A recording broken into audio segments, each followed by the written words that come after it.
This led me on to another thing that I've stumbled across, which is called cymatics. Now, cymatics, the definition of cymatics comes from the ancient Greek, which is model vibrational phenomena. And the term was coined by a Swiss physician, Hans James, and it says it's typically on the surface of a plate, a diaphragm or a membrane that is vibrated, and the regions of the maximum and minimum are dependent on, are made visible through a thin coating of particles, a paste or a liquid. So different patterns emerge on the medium depending on the geometry of the plate and the driving frequency. So what it means is that when you put a particle, sand, rice or something similar onto a plate and you vibrate that plate with sound, it creates a geometric pattern. One of the most fascinating videos that you'll see, and again, this is to give you a visual idea of how powerful vibration really is. And if you imagine the relationship between water, in terms of it can store vibration, and it's forming crystals in terms of what vibration you apply to it, you just think of what that's like for yourself. You think of what it's like internally, you think about what it's like from within. And I found a great video on YouTube, and it's called Cymatics, Science versus Music, by Nigel Stamford. And I'll put the link for this video into the show notes. It's 5 minutes long, and it'll blow your mind. And it prefaces the video with all the experiments in this video are real. So I'll play this up on screen just now, so you can take a look. But we'll show you the show. Go and take a look at this video on YouTube. I'm sure Nigel doesn't require a shout out from me, given that his videos had 47 million views. But for the listeners out there, he's putting sand onto a plate, and he's using a keyboard to hit a note to create a different frequency or a different vibration on that plate. And it's the particles on the top of that plate are changing into geometric shapes. So that, not random shapes. He hits the note, it changes, and then he hits another note and it changes into another geometric shape. And what you'll see in this video is the power of vibration. And we know this. I mean, if you've ever been in the car or heard a great song or something that resonates with you, you can feel really, really good when you hear that music. And you imagine that this is what the interaction, if this is the shapes, this is the sacred geometry that's out there, and you look at what it can do. Some of the things, other examples it has in the video is what this does to liquid, which is heading back to what Dr. Emoto was suggesting. And it shows this fluid that he's put in a tray and then sat it on a speaker, and the speaker is playing different musical notes, and you can watch what it's doing to the water. Even the test where he has a garden hose, and that hose is letting water come out, and when the drum beat hits, it's actually changing the shape of the water, and you can see it shifting in the video, so that you can see the power of the vibration and what it can do.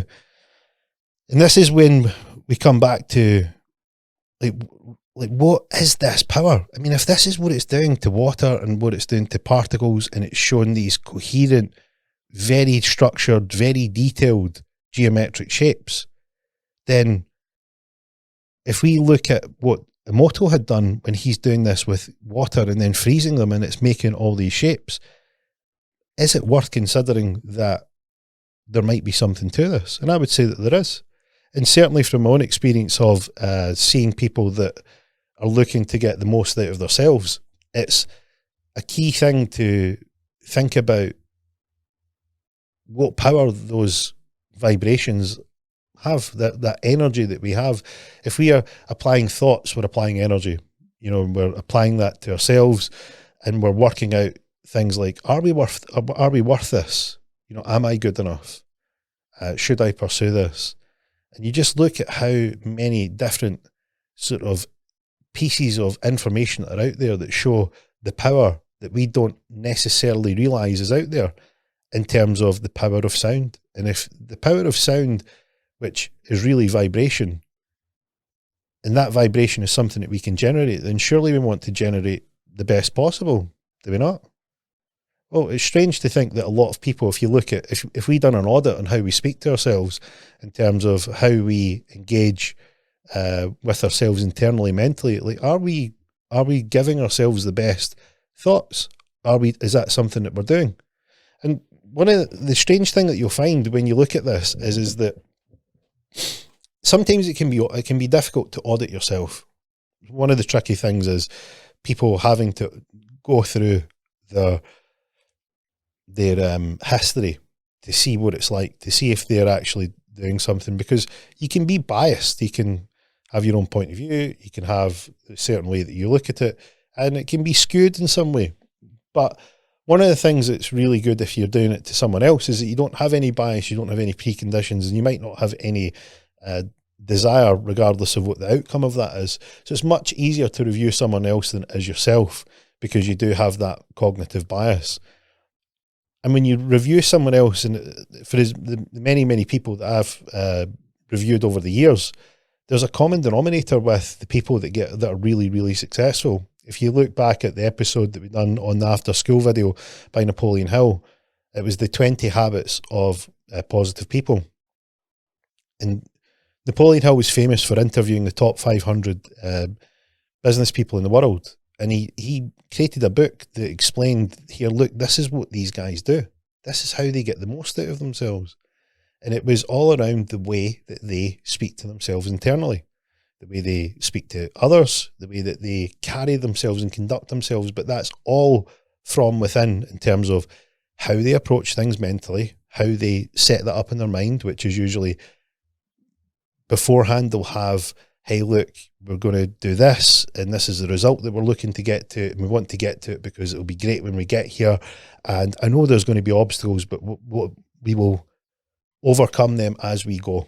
And it's that sort of preparation for success that comes from how you set that up in your mind, which is energy. And then you imagine how that resonates when they're speaking to people, because people can detect that, people can pick up on that frequency, they can pick up on that vibration. That's what happens when you speak to someone and you get on with them like a house on fire. What do you say? You say, they're just on my wavelength, because you're resonating, and that resonance is measured in vibration, and you're picking that up. So if you can be on someone else's wavelength, then that means that you're finding some common ground. Well, imagine that you could get that balance within yourself, so you have a goal or an outcome or an improvement that you want to make in your life, and then you match the internal dialogue to vibrate at that frequency, where you say, you know, you're going to have a positive attitude, you're going to have a great outlook, you're going to have a structure and a format that you want to achieve or to build or to institute within yourself, so that you can take yourself towards that result. And is it really that simple? Well, it is. It really is that simple, in terms of it's not complicated. But the hard part for everyone is consistency.